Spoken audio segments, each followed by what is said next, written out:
In this video, for the online training for the amendment tracking system, we cover Module 8, the Interim Publish. We'll look at how we can access the Interim Publish portal, what is the purpose of an Interim Publish, and when should we use this function. We'll also demonstrate how you can create an Interim Publish and where those files are stored. And lastly, we'll look at what the difference is between an Interim Publish and a snapshot. For this module, we'll be using its authoring, but we'll be using a specific URL for this. And don't forget there's online guides available on our DOUBT website. And lastly, planning support can assist planning.support@doubt.vic.gov.au. Now, just before we run our first interim publish, what we just want to have a look at is what is the difference between an interim publish and a snapshot or publish print PDF that we covered in Module 7. Well, the difference is an interim publish actually provides a way for the user to create a document of what their amendment will look like when merged with the master of the planning scheme. And that document that the interim publish generates shows all formatting as per ministerial direction as well. And it allows users to see the draft provisions in context with the whole provision. For example, if I did a modifier of 21.01-3, I will see what that looks like in the entire subclause of 21.01. If you recall from Module 7, the snapshot or that publish print PDF option in its authoring only gives us a copy of what our amendment document will look like in print form. So it's just the amendment document and with those items that we've selected from our instruction list. And another thing to note is what is shown on a snapshot or an interim publish. And you can see with an interim publish, the amendment, the proposed amendment number and details are on the left side of the document. And when it's a snapshot or publish print PDF, you get system generated notes as well as the amendment number at the top and the relevant details of each section too. So from the ATS landing page on planning.vic.gov.au, you can see the URL up there, we will use this URL to access the interim publish. So if I just click on the login, the URL, you will be asked to log in. It looks very similar to the authoring area, and you'll put in your username and password there. For this demonstration, I will be using the training environment. Okay, so we're here at the Interim Publish page. So let's key in our amendment number and give it some time to appear below. Select what you require. There you go, I've selected that. Destination folder, look, that's a grayed out area. You don't need to fill that in. The name suffix. Now, this, it depends what stage you are through the amendment process, but at this stage, I'm only at draft, but I could pull it draft 1, draft 2, draft 3. Every time I would run an interim publish, it creates another folder, and we'll see what that looks like shortly. But in this instance, I'll call this just draft for now. If you're at authorization stage, you might call it authorization. Now, this name, you don't need to put in the amendment number or the date. They will come through automatically once the interim publish folders are generated. So I just will enter name. Now produce PDF comparison. If I select that, what this will do, it'll give me a copy of a document with a compare version. So it's similar to the track changes. So I'll click that. And you can see once I select Run Interim Publish, I will receive an email. So I'll select Run Interim Publish. Only click that button once because every time you click that button, you will get another folder. And I've had that happen before. So, and you can see I've got a confirmation that my request is being processed and I just have to wait. So what will happen now is an email will be sent to my email address, and it'll provide me with a URL link to the particular interim publish folder. So we'll just wait for that. Okay, so coming back to email, we can see we've now received an email with that relevant amendment number, and there is a URL. So once clicking on this URL, it will take us to our interim publish folder. What happens though if the interim publish fails? How will you know?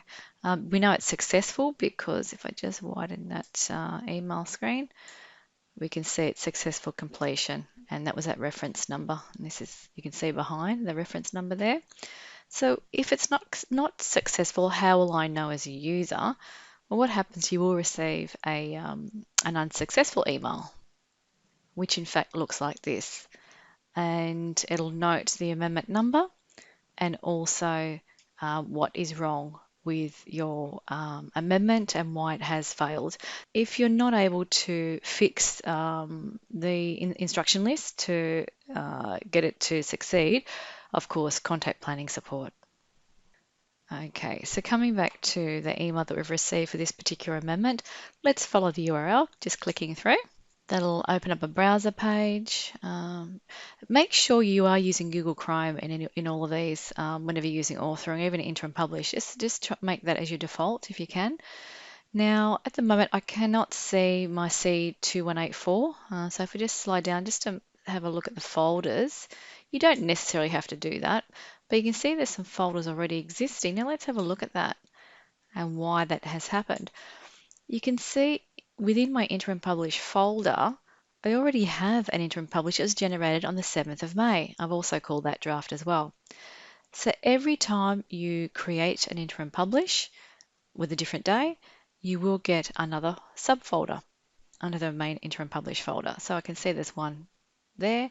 Now let's, to access the documents from this interim publish, what we'll do, we'll just go into this particular folder and we can now see what we've generated. You can see the ones, because I've selected this produce PDF comparisons, because I selected that checkbox, I get those compare files as well. Now, if I come to my amendment within the authoring system, I'll just work from the Edit tab. We'll have a look at some of the items that we've included. So I can see, expanding that, I can see this 18.01, 19, 21. So what does that mean with an interim publish? It actually means that I have documents with those relevant, in this case, subclause areas. So subclause, because I've got a modify, or actually it's a create for a subclause section 18.01, I can see what my amendment will look like against that subclause 18.01. So let's have a look at that. And to do that, I'll select the compare files for this demonstration. Select the file, download. That downloads, if you bottom left of screen, just double click on that or single click. You can see the subclause is integrated transport 18.01 and our subclause sections. Now, nothing's changed there. Nothing's changed there, and here we are. This is a new subclause section that I inserted, and of course you can see I've got no text there. So that then, as you know, I'd have to ask myself, do I still want this new subclause section inserted, and why haven't I changed that text? Okay, so I'll just shut that one. Now another one which we might want to look at is 21.05. Now what was that in our amendment document? 21.05. Scrolling through. There we go. That was a modify. That was a change. We're just adding or deleting some items, I suppose. So 21.05. I'll check. I'll download this compare file. So again, download and open that up. And what does this look like against our master now? Now, what has changed here? And you can actually see there's a few changes there. You can see my proposed amendment. So it looks very similar to what it will look like in final form as part of the master. Red for delete, green for including, and there might be some blue for formatting. I think there's some formatting changes on these maps, or images I should say. And we've got some reference changes there. So coming back, I'll just actually close that web browser. So let's have a look. That was a modify. I did a modify on this particular schedule for schedule 2. So we'll download that and have a look at what that will look like. Come to here. And I think it was schedule section 8. Yeah, it was. So schedule section 8, there was to be a modify, but you can see I've actually done no modification. So again, I'd have to ask myself, do I still need to keep that instruction item included in my instruction list? And if I found, look, there's no need for me to have that modify item anymore, I can go back to my instruction list in ATS tracking and remove that instruction item. And that'll just remove that modify option there. Closing that, there was one schedule that we created, and that was when we included VPP for 43.04. So let's have a look at this one. Now, of course, it's a new schedule, so there's nothing to compare against. That's why we don't have a compare file. Okay, but we can have a look at that just to make sure that we've changed all the relevant components of this schedule and make it meaningful. And you can see that's just what's come through on the template. So of course there's no compare changes there. It's a whole new create for that schedule. So we've had a look at how we generate that file, and you can see another one was generated back on the 7th of May. So say for example I went today and I did some additional changes to my amendment document and I want to rerun the interim publish. I could easily come back here and I might call this draft 2, or I'm now going to send this for authorization or submitting. I might call it submit. And again, I'll select run interim publish. So what that will in effect do, it'll take a few minutes. The previous one, the draft one, took probably about 10 minutes to generate that email to myself. Okay, so we've got the email that took probably another about 10 minutes. The other email came through for this amendment, so we could follow that link again. But if I lost that link for some reason, I could easily come to my amendment folder, interim publish subfolder, and then the subfolder. So I'll refresh your screen just to make sure it's updated. So just from the browse, I'm in ATS authoring.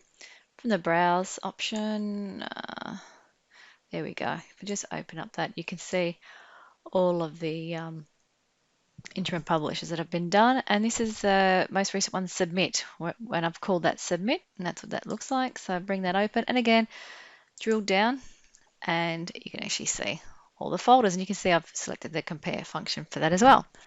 Let's look at a snapshot and a publish print PDF now. So if we just open up our amendment document here, of course file type is document. From the publish tab, this again is where we will get our snapshots or publish print PDF that we spoke about in the last module, module 7. And we can see, if we just open that up, and that's one that's been generated last week, and we can actually just bring that to screen by clicking the eye icon, and we can see our amendment number and all the instruction items that we've included with the relevant details. Okay, this is not the compare one. If you recall from the last module, I can compare this. Here's a comparison that was made against the snapshot that was done at baseline level. And if I bring that in and up, and let's have a look at that one. This will be like the track changes versions of our amendment only. So it's only got those items from our amendment. Whereas with the interim publish, because I have this modify for 21.01-1, when I look at an interim publish, and this is our interim publish folder here, for 21.01, I get the entire subclause and the relevant sections in that.